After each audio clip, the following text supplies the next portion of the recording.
Welcome into the M&M Discipleship Podcast, where we discuss what it means to be a disciple of Christ. We aim to look for God in our daily lives, be in His Word, and strive to live out the teachings of Jesus. This is Michael Round, and this is my co-host, Dakota Moody. Dakota, how are things going?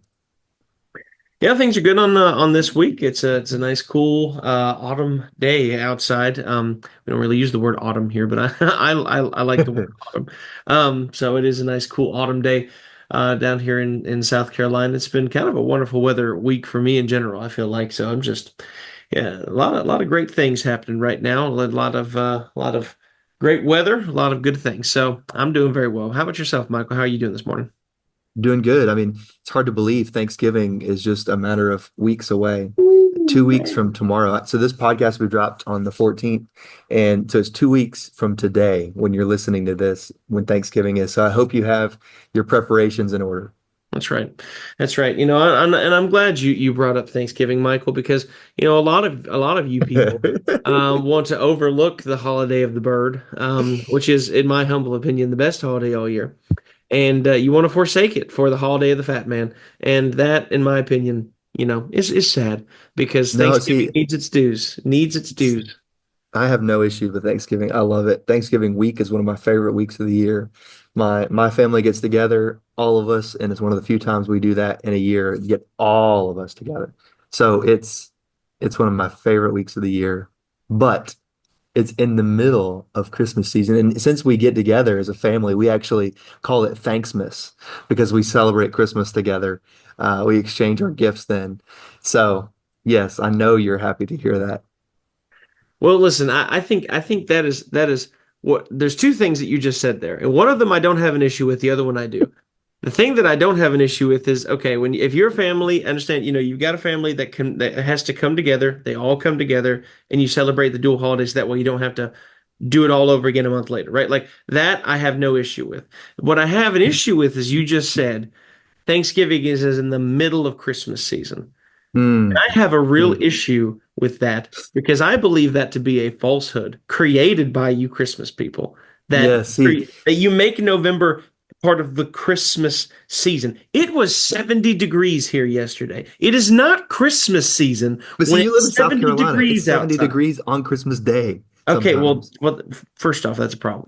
But second off, I refuse to agree with the point that November is Christmas season. I refuse. You can say it, and you and your house Many people celebrate it agree in Christmas season. Many that people are November wrong. 1st starts Christmas season. Okay, many people are wrong. Okay, that's all I have to say. You cannot tell me November is Christmas season, and I will die on that hill. I will die on that hill with a ball humbug sweatshirt on. I don't mind. No, this is a good time of year, and I do always enjoy talking to Dakota about the holidays this time of year because I know he has strong opinions. So, You'll never have to wonder where I stand on these things. That's for sure. yes, that's true. That's true. So, Dakota, where is it, on a more serious note, where is it you've seen God recently? All right, I gotta get off my soapbox now.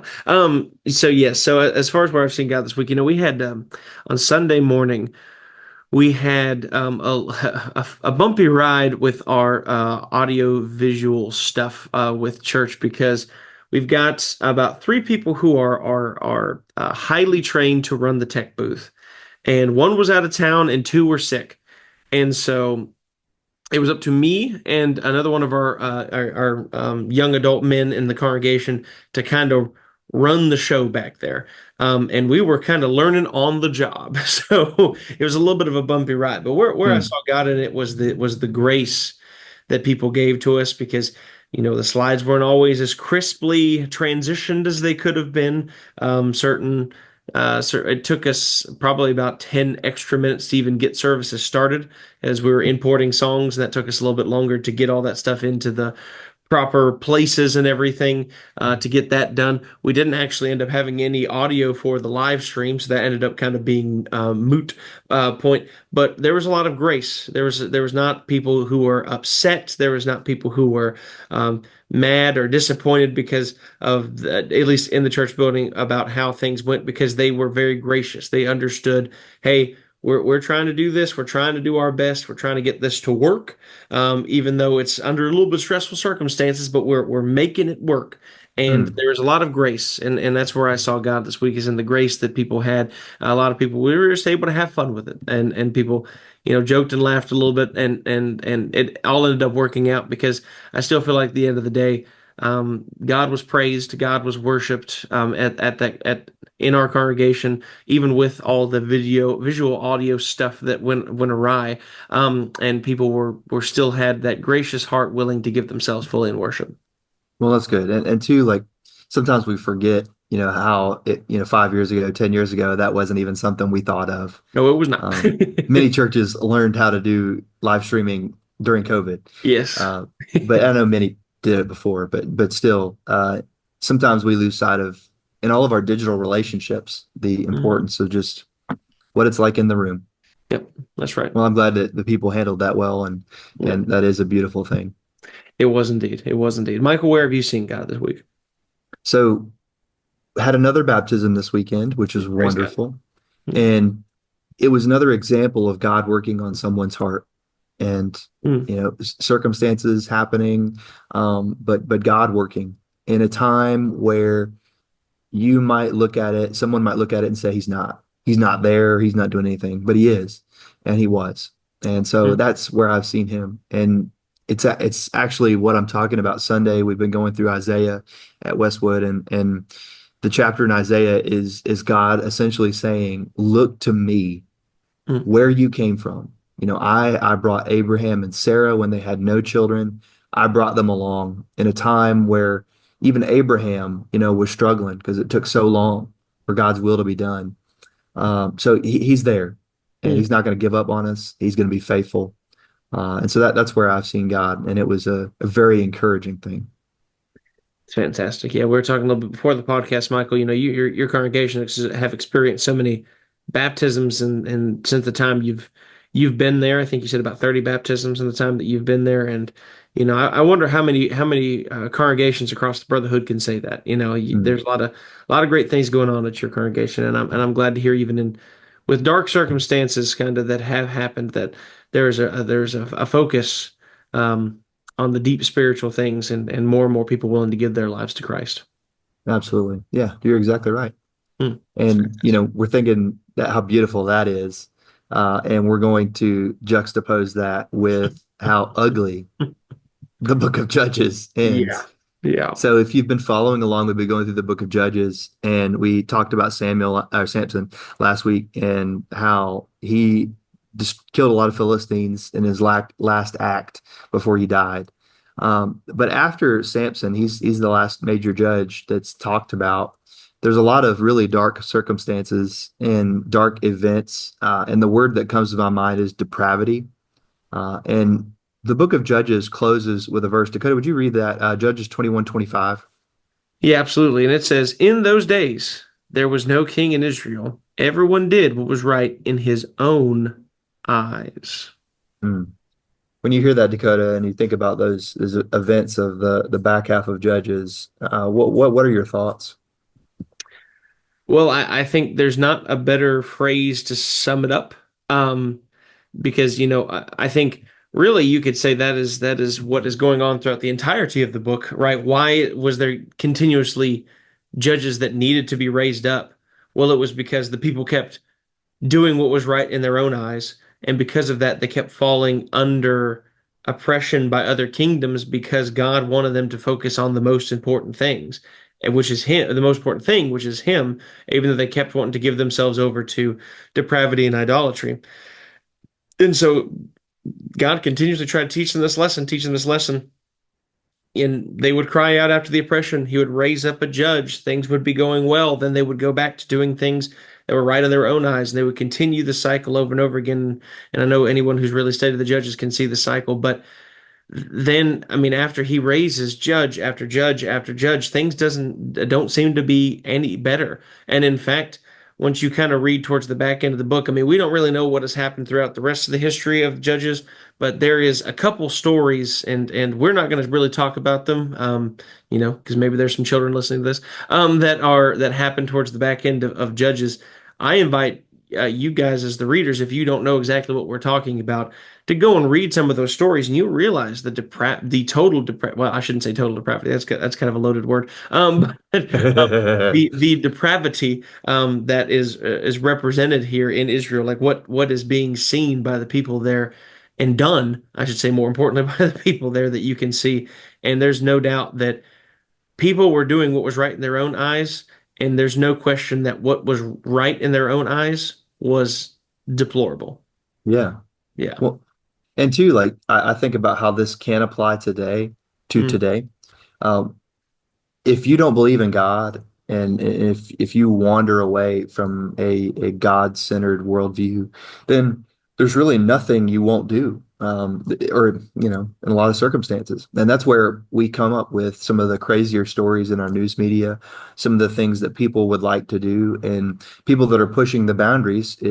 So much of it comes back to the fact that they don't believe in God. And so they're doing whatever is right in their own eyes. And that's where as people, if they have that some kind of a moral compass, conscience that God has placed within them, we can hope that they can see some of these things and realize, I might not believe in God, or I might question about whether or not he exists, but I know that's not okay. yeah. And then it's like, well, okay, well, why is that not okay? And it's because we were created with a certain understanding of right and wrong.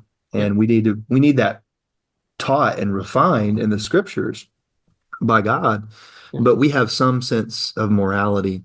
But there will be situations where people are just doing whatever they think is right in their own eyes. That is correct. Yeah, and the further we get away from God, and the more we put things into our own minds, the more deplorable things are going to be, the more depraved things are going to be, and it's not going to end well. So I think, as the church, as Christians, need to always be looking to do what God tells us to do, because we can't expect the world, those who are outside of Christ, to want to do the things of God. We have to set that example and hope that we can influence the world in the way they should, because the world's going to do what's right in their own eyes. But Yeah, that's where we as Christians stand as an example, and hopefully we bring more people to the cause in that way. absolutely. And so, for moving on from that, we want to talk about what we are reading right now. Michael, what is it that you are reading right now?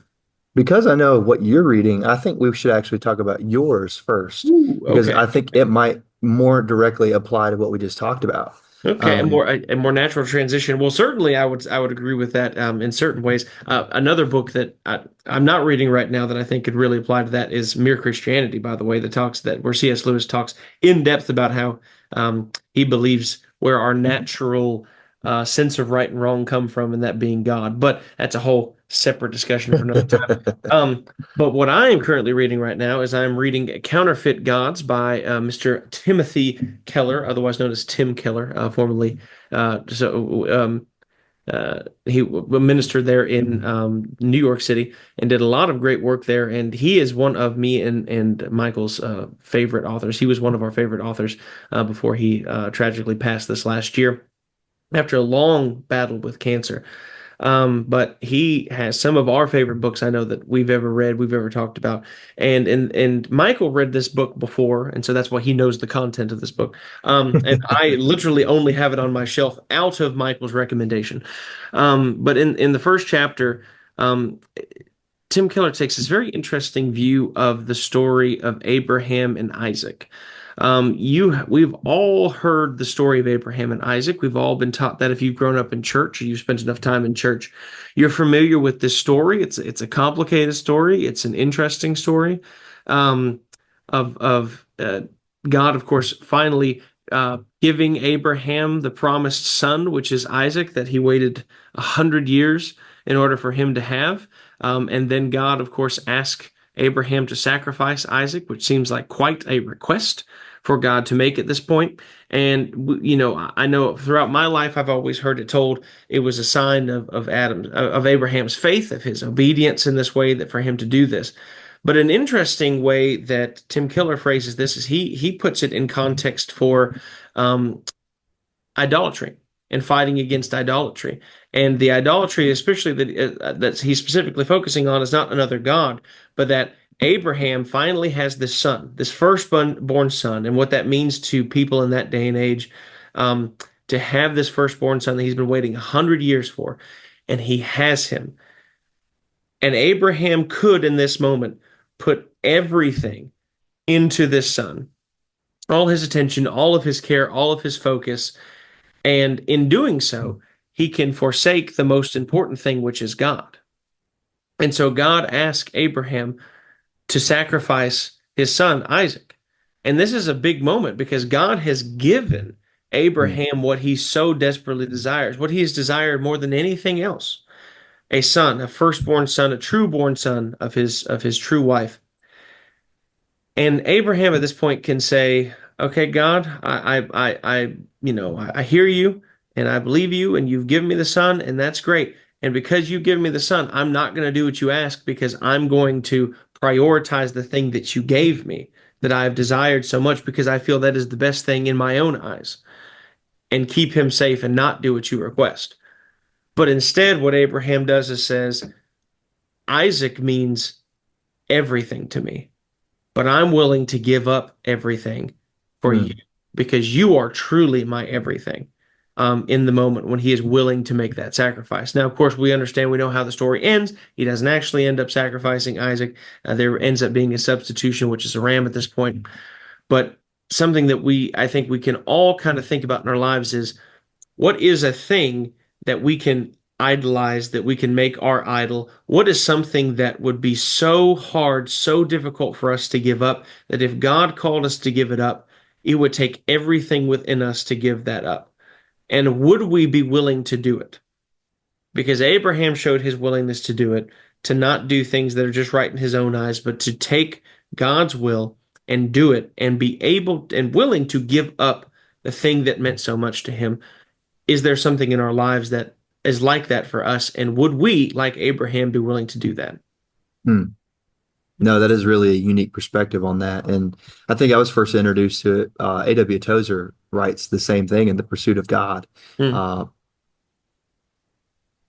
it took so long for God to fulfill his promise. And the other thing is, like, as you were saying, God's promises were through Isaac. hmm And it just takes great faith to know that God was going to fulfill his will, going to see his will come to completion. And yes, immense faith. And for us, when God answers prayers, it's it's hard to think beyond that and mm, think that God is still asking us for maybe a different direction, or I don't know. It's a powerful story for sure. mm. Absolutely. Absolutely. So now, after we've kind of discussed that a little bit, Michael, what is it that you have been reading? So I've been going through the book Trust. I'm getting closer and closer to the end by Henry Cloud. Mm, Fantastic book. And I'm to the point where he's talking about repairing broken trust. And he gives a 6-step plan for, he says, equipping yourself to make the determination. It's a process that unfolds as you follow a 6-step model for repairing broken trust. He says, number one, you've got to heal from what happened to you. So when someone wrongs you, you need to heal from that. So, take some time. And he says in step two, move beyond anger and revenge and turn toward forgiveness. mm, And this is where the whole process really takes a turn. And he talks about how forgiveness is different than reconciliation. mm, You can forgive somebody without completely reconciling to them, or you can forgive them without, becoming best friends with them or even having a close relationship with them. And sometimes we confuse that and we think that forgiveness means that we've got to be exactly as we were before. mm, And that's definitely not true. And so in that next step after turning toward forgiveness, you need to ponder what you really want. So, in a marriage situation, if there was a breach of trust, well, you need to ponder, do you really want to try and reconcile the situation? mm, Or do you think you need to move on and do something else? And depending upon the level of the breach of trust, that would make a difference. He goes on to say in step four, figure out if reconciliation is available. Sometimes it's not. mhm, People aren't willing to change, maybe, or they want to go a completely different path. And then he says in step five, assess trustworthiness. Are they really repentant? Are they willing to make a change? And then in step six, look for evidence of real change.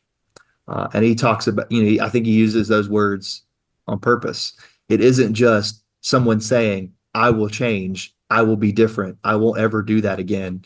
It's, well, I won't ever do that again. And here are the things that I am doing to show that I will never do that again, or to safeguard myself to make sure that I don't ever do that again. So, a really important path forward when you have been hurt, or if you hurt somebody, understand that it's a process to go through to repair that. And it is possible that that does not include reconciliation. And so we need to be mindful of that. And I think that's encouraging to somebody who has been truly hurt. Um, Forgiveness and reconciliation are not the same thing. So, but we should also be wise in this process and look for evidence of real change, and not trust people that don't deserve our trust and have not earned it. Mm, absolutely. Yeah, trust is such a hard. It's interesting that you read this book about trust because that's not necessarily something we talk about that much. Mm. Trust, the idea of trust. I mean, you know, for me, it's always been I've always been one side or the other. Either I fully trust you, and I probably give you too much to trust to start, Yeah, or yeah. or I have zero trust in you, and that's kind of where I'm at. I go all or nothing in that way. The idea of rebuilding trust, that's I can't imagine many more difficult things. So that Yeah. idea, the way a way back, um, Hmm. man, that to explore the depths of that. I appreciate the author for looking into that to do that. And I think that's something that can be worthwhile for all of us because inevitably, at one point in our lives, either we will be somebody who breaks trust of somebody else or somebody is going to break our trust. It's just going to Yeah. happen.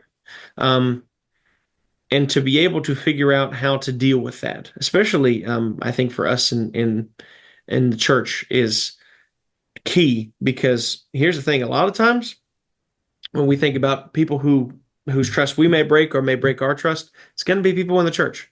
It's going Yeah. to be people of the faith. And some people, when that happens, they immediately leave church and they say, I'm done with that because Hmm. I can't trust anymore.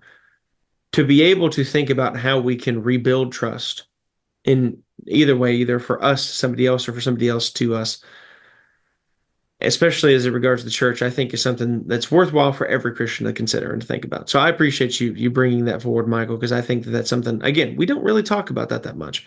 Um, Well, something that's this so is on the tip of valuable. my this is on the tip of my tongue because I talked about it Sunday, but Pew Research Center did studies on the religious landscape and the reasons why certain people believe what they believe. And 28% of Americans are religious nuns. They're not affiliated to any church. They're religiously unaffiliated. 28% of Americans. Mm, 55% of nuns, religiously unaffiliated people, 55% of them are nuns because they don't like the church or the church hurt them in some way. mm, And if you stretch that out, you multiply that out, 28% of Americans nuns and 55% of them have been hurt or don't like the church in some way. That's over 50 million Americans. mm. That's ridiculous. Yeah. So, thinking about how many people there are in our communities that have been hurt by a church in some way. And you're right, repairing trust with people and trying to help them, that's going to be necessary.